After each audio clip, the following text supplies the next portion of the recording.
Those of you on the East Coast, good morning. If you're in Hawaii, and it's just turning noon here in California, thank you for having me.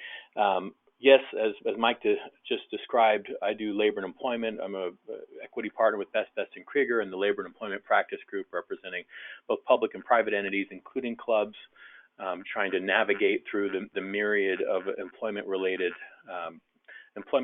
regulations and laws. I do both litigation, defending employers, and then also compliance work, everything from workplace investigations to traditional labor negotiations with unions. As Mike said, I was appointed a couple of years ago by then Governor Brown to the state's Fair Employment and Housing Council, which drafts some of these regulations. It's kind of a long way of saying I should know what I'm talking about, knock on wood. I understand that we have a national audience, so I'll be talking about federal law, but I will call out the California version where appropriate. A couple disclaimers. So you see the slide up front. When you see a tiny language, it's because the attorneys are trying to pull one over on you. It basically says, I'm an attorney. It'll be great. We'll take questions, but just know this is not intended as legal advice. If you have a specific question, talk to your HR person or your workplace attorney after the presentation. Also, just as a cue up, when we get to the component where we talk about sexual harassment specifically, it's going to be a frank and open discussion about the sexual harassment, including some discussion about some of the cases. So, I want to make sure that we're not making any of you uncomfortable. To the extent that there is a concern, please feel free to log off and contact us separately if there's any issue. I don't think there should be, but I always like to let you know you have that option. So without any further ado, I know we've got a lot to go through, so let's kind of get going. Here's the agenda. We're going to talk about civility, fostering, first defining civility and the causes of incivility, and then some few what I call low-hanging fruit, some things that we can do to foster a culture of civility and at least kind of just keep the workplace toxicity to a minimum. Now that's different than harassment. We're going to talk about harassment, which would be Title VII, and in California it's the Fair Employment and Housing Act, where it's illegal discrimination. So I know we have both issues, especially in hospitality, where we have toxicity, where people are just unpleasant with each other, or they're creating gossip issues or other things of that nature. That's separate. I like to keep those separate. We do want to address civility. We have zero tolerance for harassment, illegal harassment that might touch upon a protected category, such as race or gender. But we also want to address separately, because communication is a learnable trait, and we want to do progressive discipline and train people up who are having problems with communication and just general civility. So we'll, again, define civility, causes of incivility, simple civility, and then we'll pivot and we'll talk about illegal harassment. So I'll give you an overview of the discrimination law. We'll talk about sexual harassment specifically, a little bit about gender identity, expression, and orientation, which is an area of growth in California. Those are protected categories in California. We'll see stuff come up this year before the U.S. Supreme Court as to whether there are protections that are going to be expanded throughout the nation. And we'll talk a little bit about retaliation. So I have a lot to go through. So first, we're going to, I like to get people engaged. We're going to talk about the definition of civility, because I think we all have an intuitive understanding of what it is to be civil. We at least know when people are being uncivil. So I want you to think to yourself of 3 words that you associate with civility.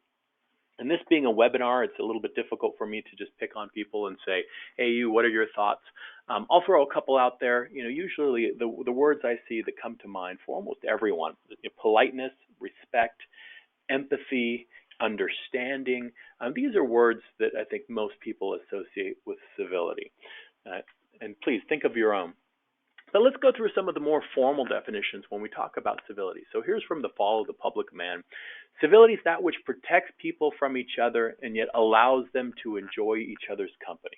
So it's kind of the rules of engagement, right? There are kind of rules that we utilize to make sure that when we're communicating information, we're not inadvertently fostering toxicity in the workplace. So is that politeness? Well, here's another definition from the Guide to Civility. Civility is more than about being polite, although being polite is an excellent start. Civility is about being aware of other people's feelings and listening and seeking common ground as an initial point for dialogue when differences occur, while at the same time recognizing that differences are enriching. Through positive, respectful communication, the key there is respectful, one person has the power to improve morale, productivity, and teamwork. Okay, so we've got this intuitive understanding of what it is to be civil. So why is it that we deal so often with toxicity in the workplace. Why are people not civil? And so here are a few of the causes. And this is non-exhaustive, but let's go through the basics. So lack of self-restraint, so allowing assertiveness to become aggressiveness and exhibiting annoying behavior to seek attention. So I'll throw myself on the sword. I'll say, look, everyone suffers from incivility from time to time. The last time I can think of where I could have done better has to do with lack of self-restraint. Especially in the legal field, you have opposing counsel or perhaps a union negotiator on the other side who is being less than civil to me, and my generic response, the reptilian portion of my brain, is saying, you know what, give it back to them as hard as you're getting, which frankly, doesn't help anything to the extent that we have a job in front of us. And for me, it would be resolving an issue or coming to a contractual agreement. The hostility and the lack of self-restraint helps nothing, right? So the first thing is we need to make sure that we're in control of our own emotions and we're in control and have our eyes on the productivity goals and not just emotional responses.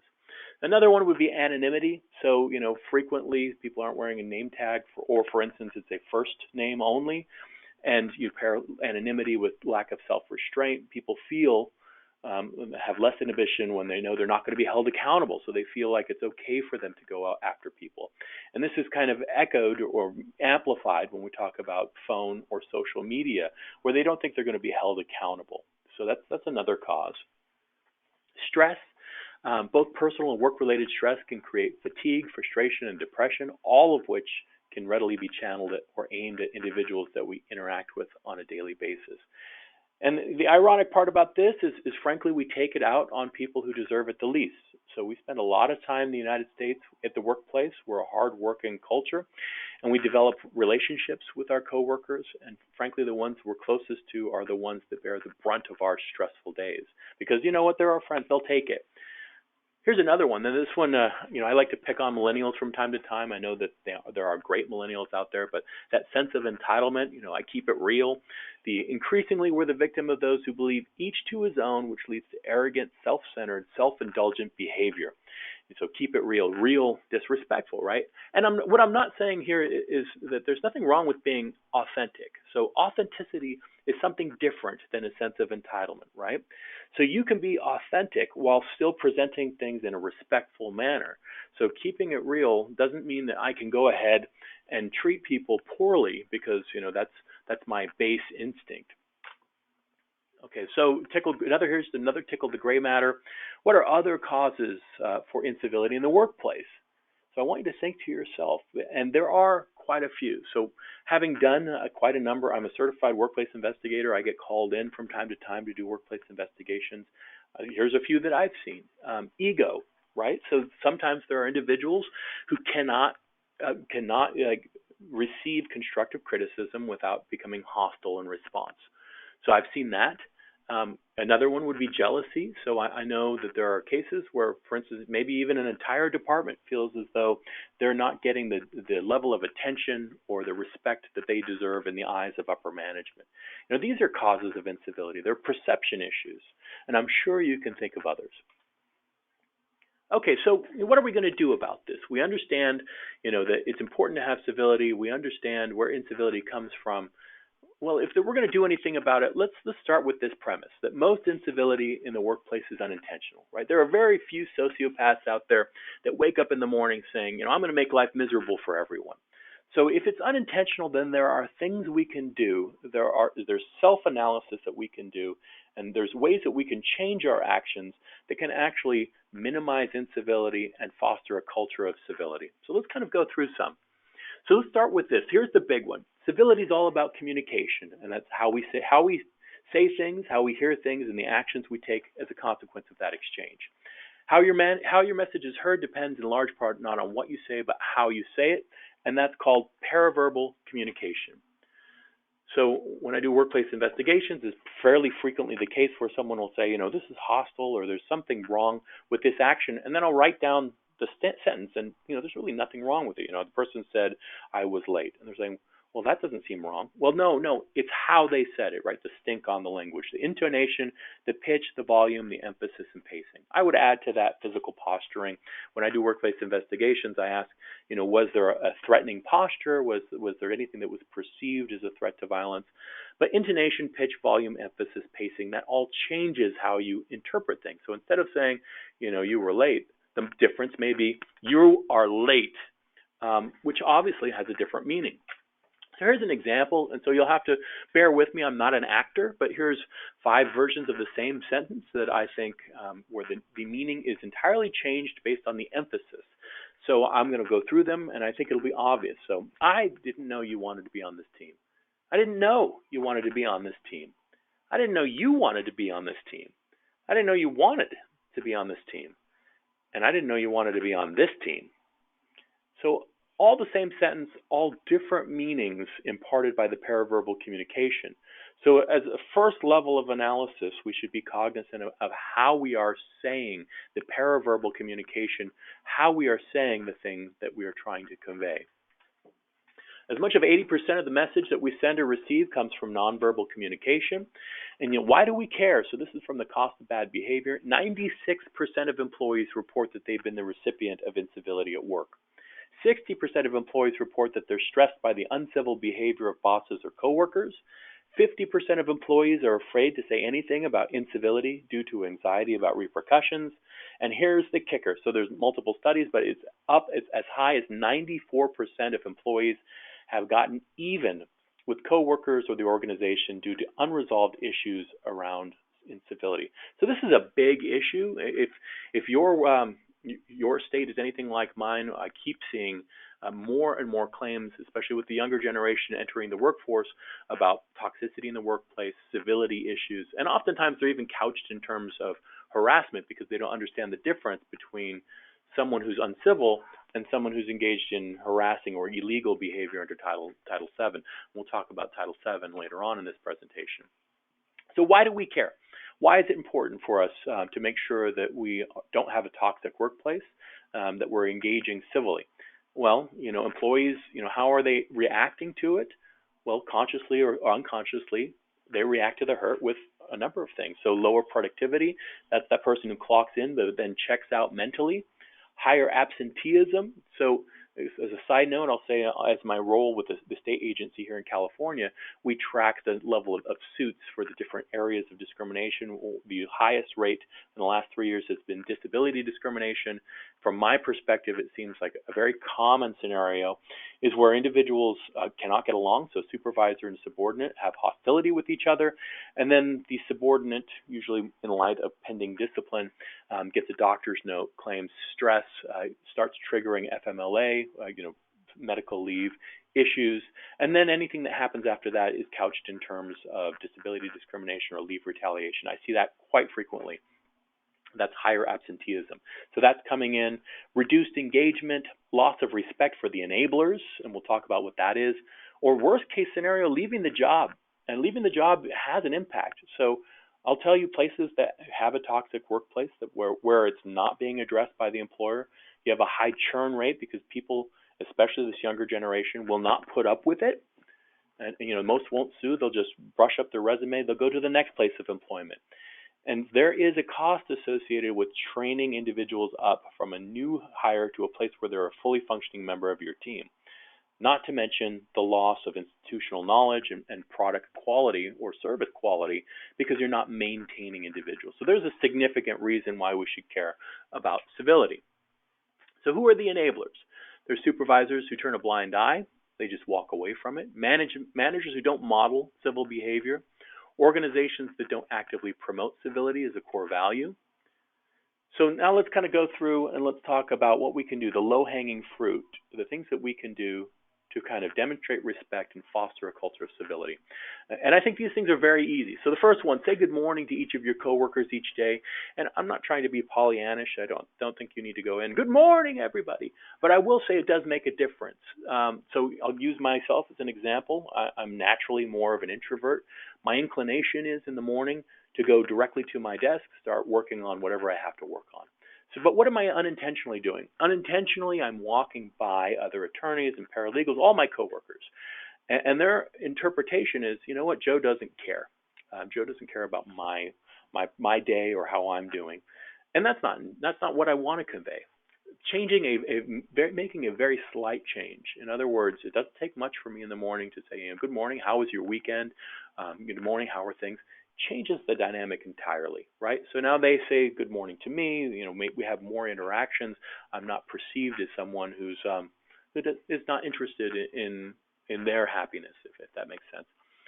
Keep your cell phone on vibrate or silent while you're working, and make personal phone calls in private. Avoid profanity and disparaging comments. This one, you wouldn't think it comes up. It comes up very frequently. I think we all come from diverse backgrounds. I know that there are, I even know socially, individuals who grew up where among their social groups, profanity is not, and disparaging comments, sarcastic humor, that kind of thing. It's not a big deal. Most people know that that's not acceptable when you start a job. The problem is we perceive ourselves to become friends with our coworkers. And then what I think happens is some people think, well, now that they're my friends, I can treat them like my friends. And since I swear in front of my friends, and since I make sarcastic humor, or I gossip with my friends, it's okay for me to do that now. And it's not. Everybody has a different level of tolerance for that, and you may run into someone who's not okay with that. And frankly, gossip is intolerable in the place of employment. I know that there's a bunch of people who think that, it's kind of a guilty pleasure that we can go ahead and do it. I will tell you, I've done investigations where we have found someone who has that kind of gossiping behavior, and it's spreading toxicity, and we've terminated that person in an at-will capacity. And I think that that's appropriate if it's creating issues in the workplace. Okay, so more things to do to demonstrate respect. Make sure to use a positive tone, or at least not a negative tone. Clean up your own mess in shared spaces and keep your own workspace tidy. You might call me out if you saw my office. My office can be a little untidy sometimes, but at least shared spaces. And realize this, we all come from, again, different backgrounds, and everyone's got different pet peeves. When I do this presentation live, or similar presentations live, I usually point out the fact that my wife and I, we sometimes jokingly argue about which way the toilet roll should face, whether over the top or under the back. Well, everyone's got a different opinion. I'm using that as an example to say some people really care about the shared spaces. And it's a big deal to them if the break rooms smell like fish or popcorn, or if dishes are not put away. So, be respectful of other people's tolerances. Monitor your volume or that of your iPod or radio. Practice active listening. Be considerate of others' belongings, workspaces, and privacy, and use your coworkers' time wisely. Be on time and be present. And here are a few things not to do that you can refrain from. Don't interrupt no matter what you have to say. Don't roll your eyes no matter how idiotic you think the other person's being. I tell that one to my wife quite frequently. Don't use email to avoid a problem. So I'll say this. And from my perspective, I think that we're starting to foster an avoidance of conflict culture. I quite frequently see, especially younger workers, who will use text messages and emails to avoid face-to-face interactions, especially when there's conflict. That's a problem. It's much easier to be impolite or uncivil to someone by text message. It's harder to treat them less than human when you're face-to-face with that person. So I've actually rewritten policies where I've required certain interactions to be live. So for instance, sick leave. One thing that I see quite frequently is when there's a conflict with a supervisor and a subordinate and the person goes out on leave, they go radio silent and they only text message or email saying, I'm not coming into work, I'm sick. You can't reach them for anything. I've rewritten policies that say you must try to reach someone on the phone to call in sick. I think that makes a difference because then there's an interaction at least. Again, more things not to do. If you wouldn't be talking while someone else is talking, don't be texting either. And I know we all love our smart devices. Give them your attention. Don't exclude others. So I'm not saying you have to invite everyone to everything that you do, but be diplomatic about that and don't call out your exclusion walking into a room. I want to invite you out to lunch, but not the rest of you. Don't litter with trash talk or thoughtless words. More things not to do. Fail to make returning phone calls, emails, or correspondence a priority. Demand attention from subordinates outside of work hours. Fail to recognize or purposely discount the contributions of others. To be civil is to be honest and authentic, empathetic, curious, proactive, collaborative, positive, respectful, and mindful in word and action. Now, I think we wouldn't be go through civility if we didn't talk about difficult personalities. I often say every workplace has one, and if you don't know who it is, it's probably you. So let's go through this. So most of us respond to difficult people by focusing on ways to minimize the stress that they cause us, rather than exploring how to create a more workable relationship and eliminate the stress entirely. I think that's true in our culture. Socially speaking, when we encounter someone who's difficult, more times, we take that kind of American, very I can handle anything attitude, and we say, you know what, I'm going to eat this, and I'm going to get past this person's issues. Well, that might work socially, but it may be difficult when you are required to work with someone. So again, left to our first inclinations, we're likely to avoid dealing with difficult personalities and tolerate or even accept the inevitable dysfunctional relationship. So how many times have you said or heard, oh, that's just his way of acting out, he'll get over it, just ignore him, or something equally excusing of toxic behavior? And I'll give my own example. One of my best friends is like this on a social side. So, and the example is this, whenever someone new comes into that social group, someone will pull him aside and say, oh, Jim, you need to be aware he's got a colorful personality, which is kind of code for he's kind of a jerk, right? So be cognizant of that. That might be okay in the social side, because again, on the social side, you can make a determination, hey, it's not worth it to me. This person's personality quirks or their inability to communicate professionally, it's not worth it to me to develop a social relationship with them. But is that an appropriate response on the work side? I don't think so, right? Because in a workplace, ideally thinking, you should be spending a career there. You're going to be spending years, and you're going to be required to interact with this person on a regular basis. So whose problem is it if someone can't communicate properly and can't engage in a civil manner? Is it everyone else's problem to figure out how to tolerate them? Or is it the person's problem, the person who is failing to live up to our expectations? So, it's just wrong. He or she will not get over it, and they'll continue to behave badly, and will continue to poison the work site. And you won't get over it. You'll continue to be diminished by his or her intolerable behavior, and will see your work environment deteriorate. So how do we deal with it? And that's civility. So training on civility, and by the way, I'll kind of side note, in California, we require 2 hours of training for most leaders in the places of employment with a component on civility, and then the majority, obviously, on illegal harassment, including sexual harassment. But civility training, I think, is important, and when I say civility, I also mean civility policies. So civility provides the best avenue for calling difficult personalities to account for their unacceptable behavior. It does so by creating a positive environment that allows you to, first, set and negotiate boundaries, and then second, provide feedback regarding more acceptable ways to interact with others. So let me side note here for a second. I'll say this, one of the biggest problems I see with civility issues is that nobody wants to take ownership of the problem, right? So you don't have a civility policy, you don't do training on civility, then it's up to the individual employee to basically say, hey, I'm the wilting flower who cannot handle the way you like to communicate.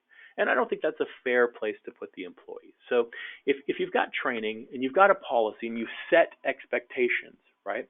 Then the narrative is different. Then the employee who's receiving the uncivil behavior can say, hey, John or Jill or whatever the difficult personality's name is, hey, our place of employment does not tolerate that kind of behavior. So it's not me. It's not that I can't handle it, but this club, we say professionalism and civility is defined this way.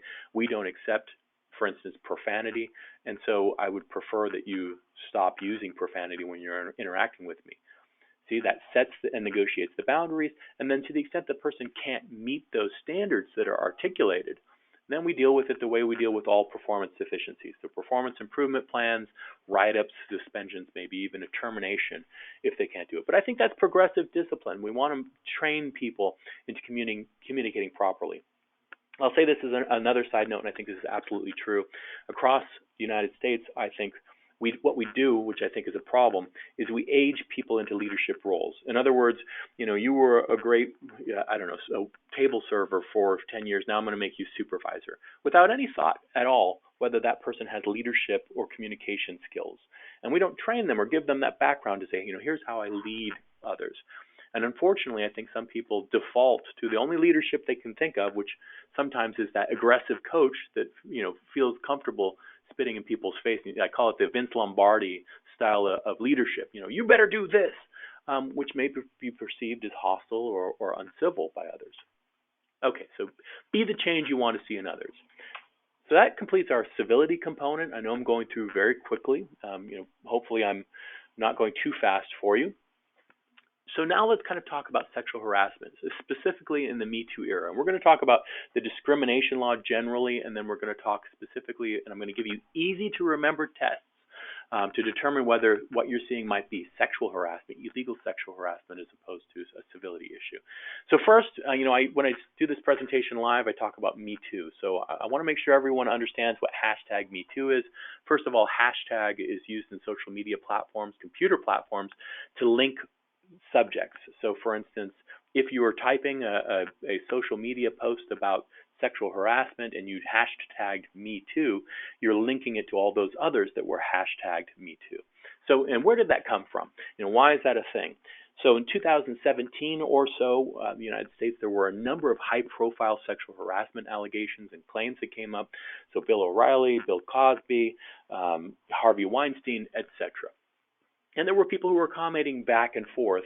And in fact, there were some people who initially started to defend individuals. So, the one I recall, I think Whoopi Goldberg defended Bill Cosby, saying, oh, these allegations are so old, they can't be true. And kind of the response, the empowering response was we had a flood of individuals who said, Me Too, this is very common. I've been subject to unwanted sexual attention in the workplace or other places. And then also the Me Too explaining why I didn't report it at the time, right? And by the way, just as a aside, I will tell you this is my wheelhouse, especially for, not to gender here for a second, but for male participants, you should be aware, I believe this to be true. Virtually every woman has been subjected to unwanted sexual attention at some point in her career. It is extremely common.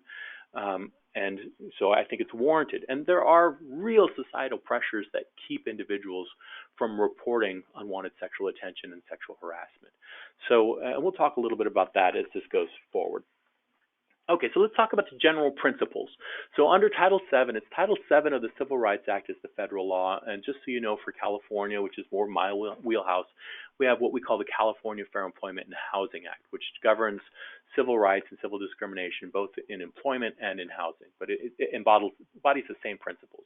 So the general principle is this. So no employer may treat an employee poorly, first because of any protected category, in any way that affects a term and condition of employment. So protected category, and we'll talk about what are those protected categories, in a way that affects terms and conditions of employment. Okay, so now we know it's got to be something that affects employment that's triggered off of a protected category. So I threw out California's. I think California's is the most extensive range of protected categories. I'll go through them very quickly. I know we have different states. Most states have at least one or two different ones, and then we'll go through the federal ones. So in California, we protect on the basis of race, national origin, color, ancestry, sex, sexual orientation. Let me stop there just for a second. So there is a divergence of opinion under the federal law. Some federal courts say that the general Title VII protection against gender discrimination protects against sexual orientation discrimination. And then under the Obama administration, there was protections that were offered by the EEOC. That's still kind of a contest. I will tell you it's going to come up more and more this year. There are a couple of U.S. Supreme Court cases that are going to wrestle with this issue of whether the federal law protects on the basis of sexual orientation. For California and for many states, sexual orientation is a done deal. In other words, we protect against discrimination on the basis of the gender to which you are attracted.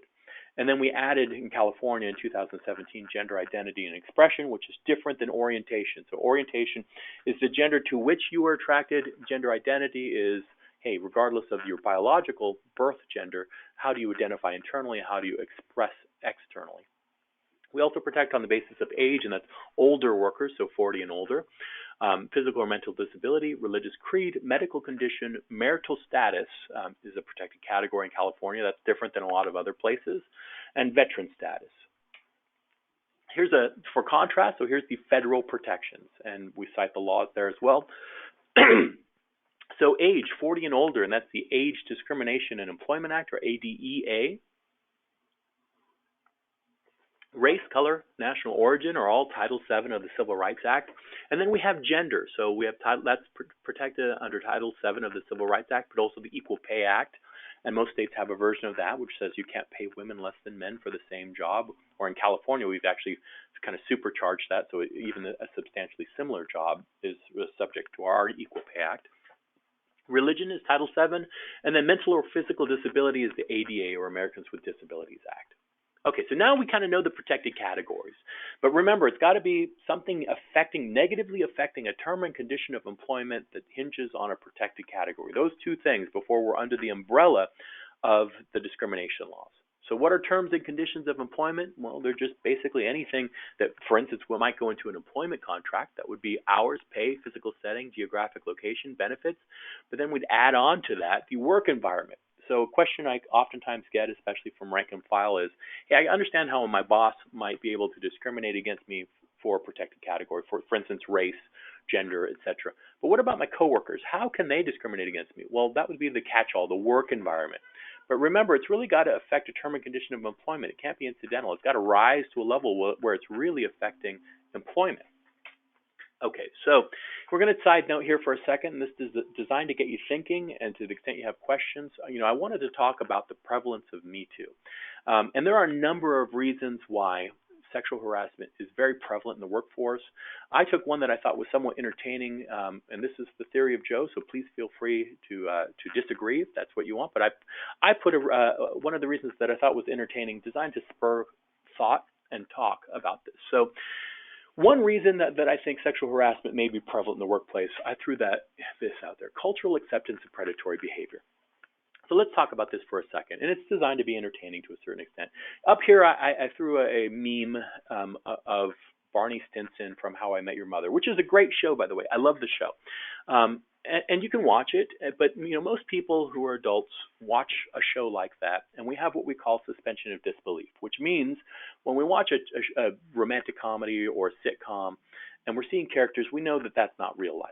We suspend our disbelief because it's for entertainment. Well, why am I putting this up here? So let's go through it. Barney Stinson, if you know the character, is, admittedly in the show, a predator, right? In my body, where a shame gland should be, there's a second awesome gland, true story. So, he is sexually aggressive to all women. He basically tries to dupe them into sexual escapades, both in the bar, socially, and at work. So, the labor and employment attorney in me has that danger, Will Robinson. Anytime I see him in the workplace doing something he shouldn't do. Why is this a problem?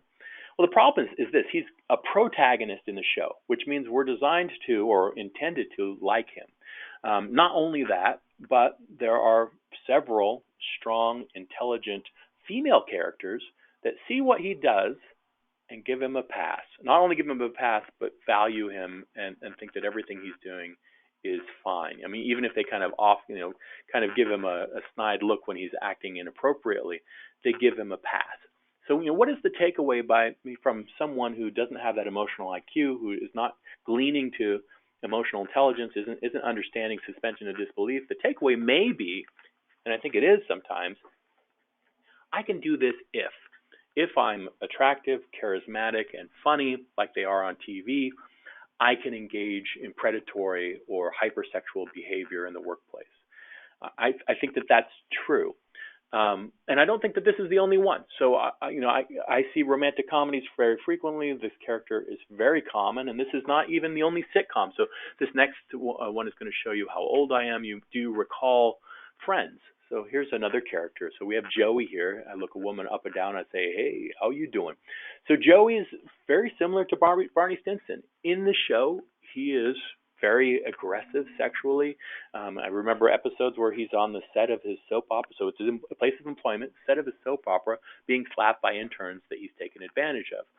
And, again, if you don't have that suspension of disbelief, the takeaway may be, hey, if I'm attractive, charismatic, and funny enough, I too can get away with that. And I think that's a big problem. So that's one reason, and I think that's designed to get you thinking. That's not the only reason. There are other reasons why sexual harassment is prevalent in the workplace. Here's another one I'll throw at you. I think this is absolutely true. There are still people out there, male and female, by the way, that think the roles are this, that the male's job is to be the aggressor, and the female's job whether she's interested or not, is to turn him down, and his response is to continue with grander and grander gestures of romantic interests designed to convince her to give him a chance, which is the absolute wrong thing to do in the place of employment, because where she's trapped, she may be polite, so she turns him down in a polite manner, and he takes that as, okay, we're into this role, now I've got to show her by checking in every week, perhaps with grander or, from her perspective, creepier interactions designed to get her to give me that chance. Worst thing whatsoever for your risks of a claim of sexual harassment or hostile work environment. And that's not it. Let's go to the next one. It's the fact that we are sexual animals and we are engaged, and we spend a lot of time in the place of employment. So Vault is an informal human resources. They have an online presence. You can look through it. They do an office romance survey every year. Here are the results from 2019. So there's thousands of people across industries. So let's look at this. 58% of the respondents say that they've had an office romance. It's always the majority. I've seen it in the high 60s. This 2019, the last time they did it was 58%. 72% of that group say that they would have another. 64% of the workers kept their office romance secret. 31% engaged in random hookups with colleagues. Must be very different than when I was younger, right? 37% have avoided a potential workplace romance, which means they've changed to shift or avoided a party because they think someone's targeting them for romantic interest. 48% know of coworkers who've had affairs. And here is the problem. 96% of the respondents say that workplace romances are acceptable in some form. Some form, it's okay. And 28% say that they are all acceptable. Only 34% of the respondents say it's unacceptable for different levels. In other words, the boss to be engaged in a romantic relationship with the subordinate. That number needs to be on its head. And by the way, again, this is my wheelhouse. I think it's just a bad idea to engage in romantic escapades with coworkers. Just generally, I see it go wrong all the time. And I think there's a lot of risk. Okay, so now let's focus on sexual harassment specifically. So if you read the case law, there's really two kinds of sexual harassment. We'll go through both of them. And again, I'm going to give you easy to remember tests for both kinds of sexual harassment. The first one's quid pro quo, which is Latin for something for something. That's the easy one, but I'll give you a three-part test in just a second. That's the one where I say, hey, you want this job, then you're going to have to go out on a date with me. Or it also works in the reverse. So the negative side, hey, you don't want to go out on me, then I'm going to assign you to work on the worst shift forever. That's kind of a negative quid pro quo. The next one's hostile work environment, and that one's a little bit more complex. We'll go through it, but I'm going to give you a three-part test for that as well. To make it even easier, both tests have the same first two parts. So let's go through. So I threw out the CASI. The CASI is the jury instruction in California. It's a little bit more complex than this, but this is broad strokes and easy to remember. Here's the three-part test for quid pro quo sexual harassment. First question, is it sexual? So remember, it's got to be tied to one of the protected categories. In this case, it is gender, it is sexual activity. So and that's a low threshold. So does it relate to some kind of sexual activity or sexual interest or romantic interest? That's a low threshold, especially in the state of California. It just to give you an example, there's a state of California case where the issue was this. It was an ex-boyfriend hate staring at his ex-girlfriend. And the court wrestled, is this sexual? And ultimately came to the conclusion, yes, it's sexual because the only reason he was engaged in that behavior was because of the previous romantic relationship. Okay, so just know that could be a low threshold. Next, is it unwelcome? So, I'm not saying that welcome sexual activity is okay. It's not. That would be an incivility issue, a professionalism issue. However, if it is welcome, it is not illegal under the law. Right? So it's got to be unwelcome and sexual. And then finally, for quid pro quo, is it a condition of employment? In other words, so it's going to happen one way or the other. There's kind of a bartering transaction. Okay, so now let's get to sexually charged hostile work environment. This is by far the more common of the two. And here's the three-part test. We're going to kind of go through it. Again, it's got to be, is it sexual and is it unwelcome? If it's not sexual, it's not a sexually charged hostile work environment. And by the way, I'm going to side note here for a second, because one thing I see more and more frequently, especially with younger employees, is a claim of a hostile work environment, and then we come in and we do the investigation, and it's not illegal hostile work environment that they're talking about. They're really talking about civility. So I want to talk, and in my office, we oftentimes use it, couch it in terms of, is this capital H, hostile work environment, or lowercase h? Same thing with harassment. So let me explain what I mean. Both the words hostile and harass have a common definition, right? So I have 3 little kids. They harass each other all the time. They're not doing it because of anyone's gender, religion, etc., any protected category. They're, in the common sense, lowercase h, harassing each other. In order for it to be illegal under Title VII, it needs to be hitched to a protected category. That would be capital H harassment. When we talk about hostility, I might go out into to the parking lot and see 2 dogs biting each other. That's hostile or hostility. That is lowercase h hostility. It's the common definition. In order for it to be an illegal hostile work environment, uppercase H, under Title VII, it would have to be hitched to, again, a protected category. And in this case, it's sexual. So is it sexual? Is it unwelcome? And then again, remember, it's got to interfere with the term and condition of employment. So the last one is, does it unreasonably interfere with an employee's job performance? Okay, so you're asking yourself, how do I know when it rises to a level where it's interfering with job performance? And the courts look at factors, the first 2 being the most important. If you read these cases, it says severe and pervasive, severe and pervasive. So let's talk about that for a second. So severity, they go hand in hand. Severity, we can all agree that different conduct has different levels of severity. So perhaps looking at someone in a sexually charged manner is less severe than groping someone, which is less severe than a sexual assault, etc. So lower severity means that it's less likely to create a hostile work environment, but that can be offset with pervasiveness, which is the frequency of the conduct. So low-level severity, leering at someone, may not in and of itself, if it happened only once, create a hostile work environment. But if it's pervasive, it happens all the time, every day, then we're looking at a hostile work environment. It also works in reverse. So if it's very severe, you don't have to have pervasiveness. One sexual assault, that's going to be enough. Another factor, presence of authority. So if you're the boss or you have authority at the place of employment, the courts are going to look and weigh that into the equation. Culture of harassment. So is this a place where the management's basically set this out as almost a perk for supervisors to engage in that kind of harassment? And then scope of the victim class. So is it a one-off where I'm Joe? What if it's Supervisor Joe's very attracted to his subordinate Mary, the one person? Or is it Supervisor Joe sexually harassing everyone who comes in his field of vision? That would be more likely to create a hostile work environment. Okay, so let's go through. We have the 3-part test for both tests. The first question is it sexual?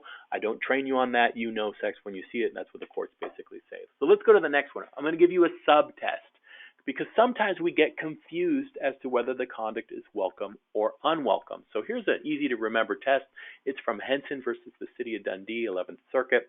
And the court basically said the challenge conduct must be unwelcome in the sense that the employee did not solicit or incite it. So what I want you to look through, and this is kind of a broad stroke test, but it's easy to remember. If you're asking yourself, hey, is that welcome conduct?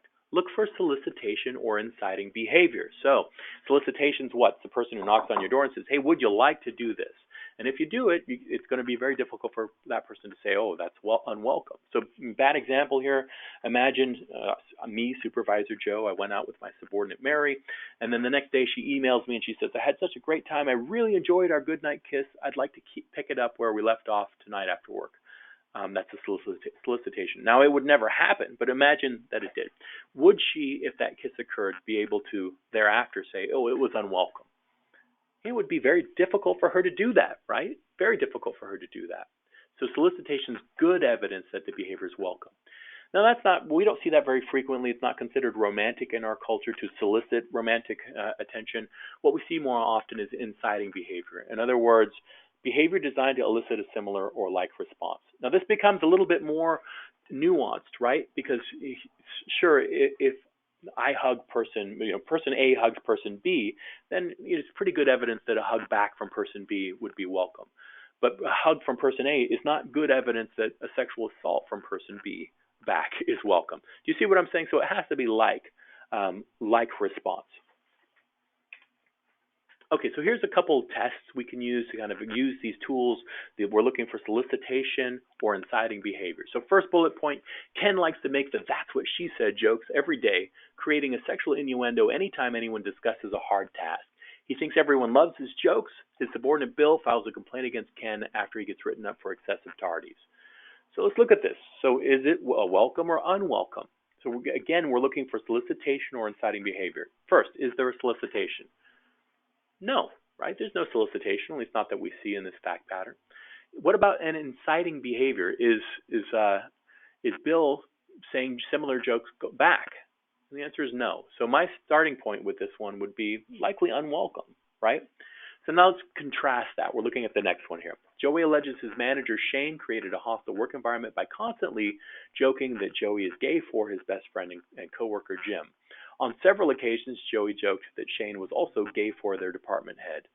Joey filed a sexual harassment charge the day after he was transferred to a new department. Okay, so solicitation, is there any solicitation? No. But what about inciting behavior? I think that there's at least an argument that perhaps this is sexually charged, sexually charged banter back and forth. In other words, locker room type humor that may be going back and forth. Now, I'm not saying that that's a slam dunk. There are some distinctions. So, for instance, Shane is constantly joking, where Joey only joked back on several occasions. And there may be other facts that differentiate those. Okay, so now let's move. So we've used those tests. We've got those. It wouldn't be a very good presentation if I didn't give you some practical pointers. So we know we're going to interact with our coworkers on kind of a social level from time to time. We need to give ourselves some rough pointers in order to determine whether our behavior is making someone uncomfortable or whether it's perceived as unwelcome. So here's 3 bullet points. First, ask yourself, is there equal power between me and the person I'm interacting with? If you are the boss, hold yourself to a higher standard. And this is a big issue, especially for newer supervisors. So what I oftentimes see is a rank and file who's newly promoted into a supervisory position still wants to be kind of down and dirty with the crew. And they're not holding themselves to a higher standard. That's a problem. We'll get to that in a second. Next, is there equal initiation and participation? That's that inciting behavior. And then this is probably the biggest one. Does the person I'm interacting with give any visual signs that they're not comfortable with my conduct? So I'll say this. I do investigations quite frequently. Even those people who are shy or intimidated or unwilling just simply to stand up and say, I don't like that, will give visual signs that they're not comfortable with the behavior. So they will avert eye contact. They will close themselves off, find excuses to end the interaction, go off and start on a different project. So what I'm trying to tell you is from time to time, step back and assess the person you're interacting with. If they are closing off, if they are trying to end the conversation, pick up the fact that what you're doing is making them uncomfortable. Okay, so examples of sexual harassment, unwelcome, sexually charged. Hey, Joe, this is Mike. Real quick, can you also just address for the clubs with the members, how the members are in a position of power over the employees and how the management needs to be cognizant of that? Absolutely. So, I would say, again, the law kind of looks at a position of authority over the employee. I think members are also in a position of authority. And I will say this, too, as an employer, we'll get to it in a second, but there is an obligation to protect employees from harassment by third parties. So it may be the case that the employee is uncomfortable confronting a member who's acting inappropriately. But to the extent that we know or we're in a position where we should know of harassment by a member, we are required to take immediate corrective action under the law. Okay, so let me get back to the typical examples. So again, we did generally, let's do written. So letters, emails, text messages, social media posts, be careful with those. I would suggest that if you have social media, that you monitor it to make sure the privacy settings are up. Those are areas that are explored by plaintiffs' counsels and defense counsels. Verbal, sexual comments, slurs, jokes, sexual advances, propositions, even in jest. I know that there are individuals out there who think if they couch it in terms of humor, it's a pass or get out of jail free. I've seen cases where the person jokingly hits on people every day. Well, that's the fact that you couch it in terms of a joke, it doesn't really protect.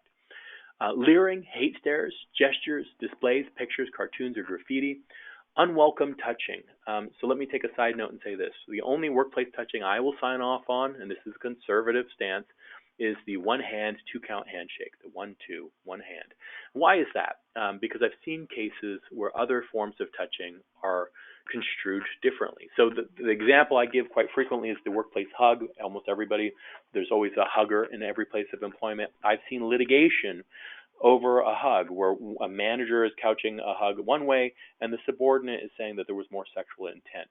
And people sue for different reasons.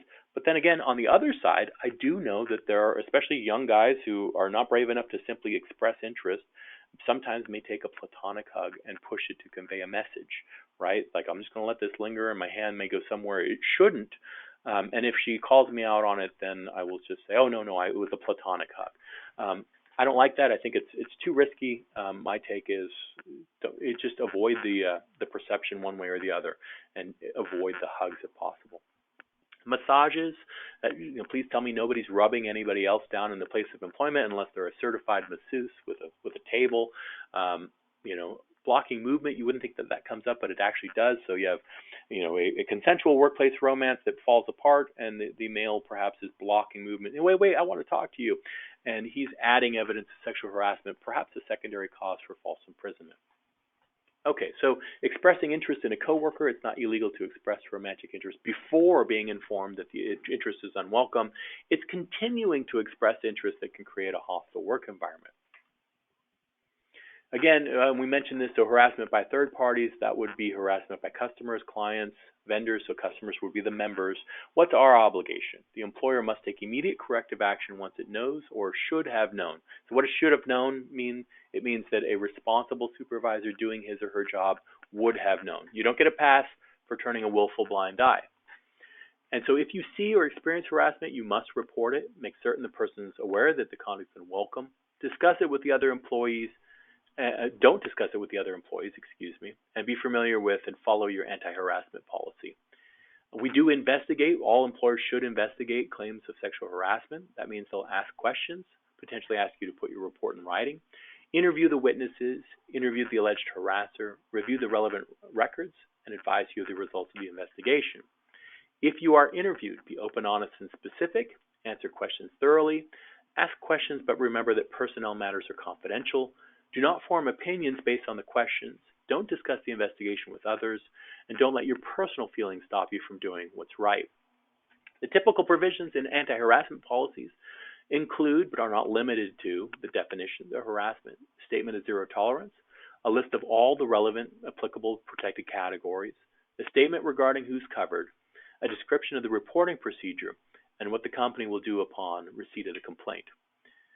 Very briefly, because I know I'm running short on time here, when does the employer become liable? So harassment by non-supervisors is where, if a rank and file person is harassing someone else, it's when the employer knew or is in a position where it should have known, and yet failed to take immediate corrective action. So here's kind of the weighty proposition. If it's a supervisor or person of authority, there's what we call strict liability, which means the presumption is for liability unless there's a defense that applies, right? Unless we can say it didn't happen or there's a defense. So I'll just go through one defense that I think is reasonable. So the reasonable care defense in California, the big case is McGinnis, and the federal case is the Farragher. They're a little bit different, but for our purposes, we can kind of treat them the same. And here's when it applies. And I love this defense because it basically says if we did good training, we have good policies and procedures and good HR, we have a level of protection. So the defense applies when there's no adverse action on the victim. So the victim, the person who's claiming sexual harassment, wasn't fired by the employer, didn't lose money because of the employer. And the employer took reasonable steps to prevent and correct sexual harassment. So we did the right thing with training and policies, and the employee unreasonably failed to use the corrective measures. So that the victim of harassment didn't report it, we weren't in a position where we should have known about it, or it didn't avail his or herself to the policies and procedures that would have corrected it. And then finally, the employee's reasonable use would have prevented the harm. What I love about this is it basically says if the employer does the right thing, let them try to fix it first. You can't undermine their ability to fix the situation and also sue for it. Okay, so briefly, retaliation. Be careful about interacting with someone who complained of harassment before. They have protections in law against retaliation for their complaint. And then also people who just oppose prohibited conduct or anyone participating even in the harassment investigation. If you're going to discipline someone who complained, please document the legitimate business reasons, get a second opinion, be honest about the reasons for the action, and be consistent in your practices. So now we'll get to the final point. So what can I do? Set a positive example. Think twice before engaging in unprofessional banter. Don't assume that jokes and gestures meant to be friendly are not offensive. Know your policies. Don't be part of or accept behavior that's offensive. Instead, voice your concerns. Support people who are being harassed by cooperating in investigations and keeping them confidential. And don't ignore an informal complaint of harassment. So we do have time. Well, I think we're running toward the end, but if there are questions, I'll take them. Do we have any questions that I need to respond to? We actually don't. You've been very, very thorough. If anybody has a question, you can type it in the chat pane. Take a quick look at the screen. You can see the information on the Sherman HRCI credits, which will also be included in our follow-up email with a link to the video. Joe, if you want to flip back to the screen with your contact information. If you do think of questions after the fact, certainly feel free to reach out. And my information's there. If you have any follow-up questions, please feel free to reach out to me. I do this kind of training fairly frequently. In California, they require that this is a 2-hour training component. This module is only an hour, so it doesn't satisfy that California requirement. But it is a good primer on civility and harassment avoidance. So if you have any follow-up questions, please let me know. Yeah, it's very good. I think the video will make for some nice team meetings. So, all right, with that, well, thank you everyone for joining us, and we'll see you next time. Thank you, everyone. Have a great afternoon.